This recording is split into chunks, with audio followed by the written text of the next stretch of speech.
진짜? 아, 진짜? 진짜 키 차이 한번 나요. 얘기해보세요. 들어갈까요? 설마? 네. 머리가 왜 200살이야? 그 왜 모기 물렸잖아요. 네.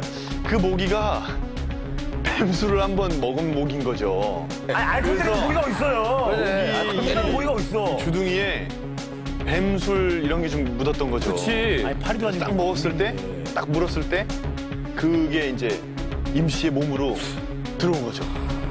죽었다.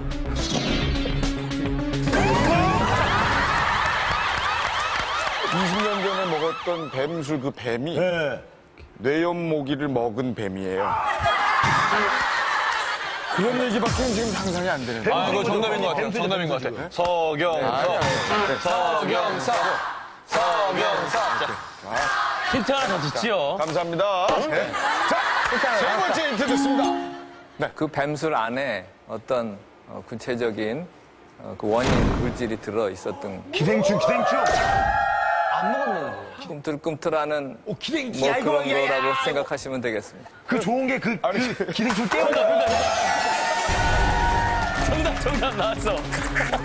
그러니까 저 아주머니가 더 아니, 오늘 저 전문가 나오신 우리 박사님 참 마음 여리시네요. 하도 못 맞히니까 계속 고개를 이렇게 나오면 얼른 나가서 그 얘기 하라고 지금 하시거든요. 예, 정답은 뭐 뱀술 안에 있던 기생충이 예?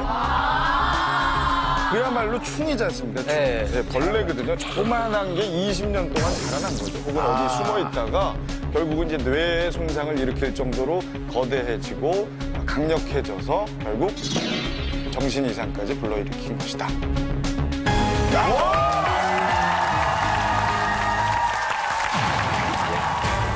위기의 순간 죽느냐 사느냐. 운동을 하고 영양식을 챙겨 먹으며 누구보다 자신의 건강을 위해 애쓰던 임씨. 하지만 갑자기 뇌 이상으로 인한 정신 이상 증세를 보이기 시작했는데 뇌에 문제가 생긴 원인은 바로 과거에 임씨가 했던 어떤 행동. 과연 임씨가 했던 잘못된 행동은 무엇일까요? 다시 병원으로 되돌아가 보겠습니다.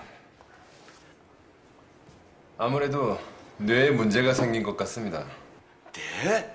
정밀 검사 결과 고충이라고 부르는 기생충이 부인의 뇌에 심각한 문제를 일으킨 것으로 판단되었습니다.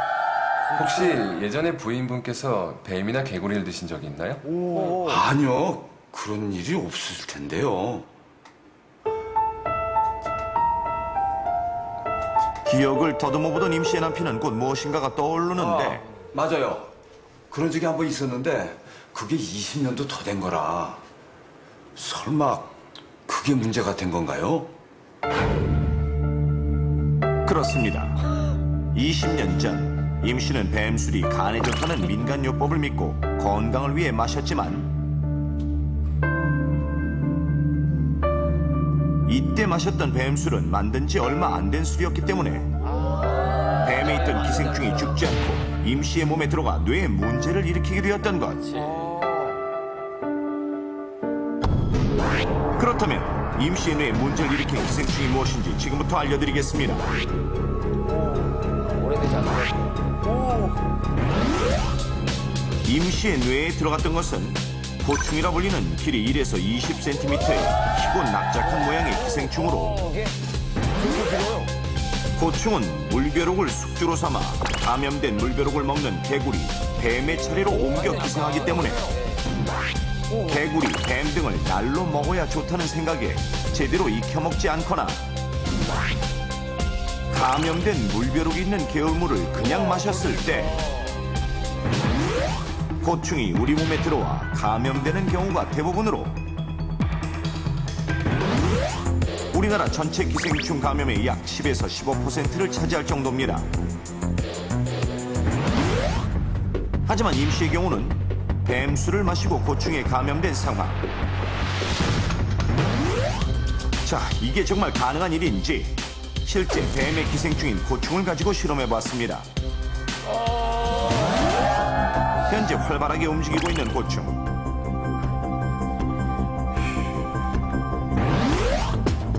이 고충을 뱀술을 담그듯 술에 넣을 경우 과연 어떻게 될까요?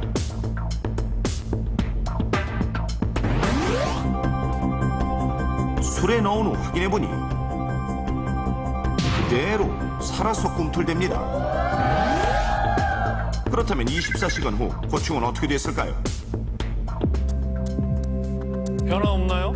죽은 듯 움직임이 없이 잠잠한데 죽었나? 죽었나 봐요. 아니. 하지만 현미경으로 확대해보니 여전히 꿈틀대는 모습 정말 놀랍습니다. 아직도 살아있네. 보통 고충 감염은 뱀을 익히지 않고 날로 먹어서 감염이 됩니다. 그렇지만 경우에 따라서는 뱀술도 감염의 원인이 될 수 있습니다. 우리가 먹는 알코올 도수 정도에서는 고충이 금방 죽지 않기 때문에 뱀술을 담근 지 얼마 안 되었거나 혹은 뱀의 껍질에 상처가 있을 경우에는 고충이 그 술로 나와서 사람이 그 술을 마시게 되면 감염이 될 수 있습니다. 고충은 감염되면 눈, 척수, 심장, 음낭 등 장을 뚫고 몸의 어느 곳으로도 이동할 수 있고 만약 뇌에 들어가게 된다면 뇌농약, 뇌염을 일으켜 사망에 이르게 할 수도 있어 매우 위험한데 하지만 무분별한 보신 행위로 인해 우리나라 고충 감염률은 전 세계의 절반에 이를 정도로 매우 심각한 상황입니다. 넌 보신이 아니라 자살행위네요. 따라서 고충에 감염되지 않기 위해서는 뱀, 개구리 등을 생식으로 먹는 것은 절대 금물. 뱀술 또한 고충의 위험에서 안전하지 않다는 것을 명심하고 계곡이나 개울물을 그냥 마셔서는 안 됩니다. 또한 야생개구리나 뱀을 포획하는 것은 불법 행위로 절대 해서는 안 되고 적당한 운동이 올바른 식습관이 최고의 보약임을 잊지 마십시오. 몸의 건강을 위해 마셨던 뱀술이 임씨의 몸과 정신의 건강 모두를 빼앗아버리고 말았습니다. 잊지 마십시오. 건강에 득이 될 줄 알았던 보양식이 독이 될 수도 있다는 사실을. 죽느냐 사느냐 그 선택은 당신에게 달려 있습니다. 누구에게나 예고 없이 찾아오는 죽음의 그림자. 어느 날 갑자기 당신이 가족, 아이들, 사랑하는 사람이 생사의 기로에 빠졌을 때 당신은 어떻게 하시겠습니까? 위기 탈출 넘버원, 남을 살리는 방법 넘버 7. 5번째, 감전을 당했을 때 남을 살리는 방법. 지난 2006년도 한 해 동안만 발생한 이 사고 총 617건. 이로 인해 무려 549명의 사람들이 부상을 입고 68명이 목숨을 잃었는데 이렇듯 늘 당신과 당신의 소중한 가족들의 생명을 노리는 이것은 바로 감전사고. 감전사고는 일터와 가정, 심지어 도로, 지하철역 등 언제 어디서건 발생할 수 있는데 남을 살리는 방법 넘버 7. 그렇다면 당신은 어떤 상황에서 감전사고가 가장 많이 발생하는지 알고 계십니까?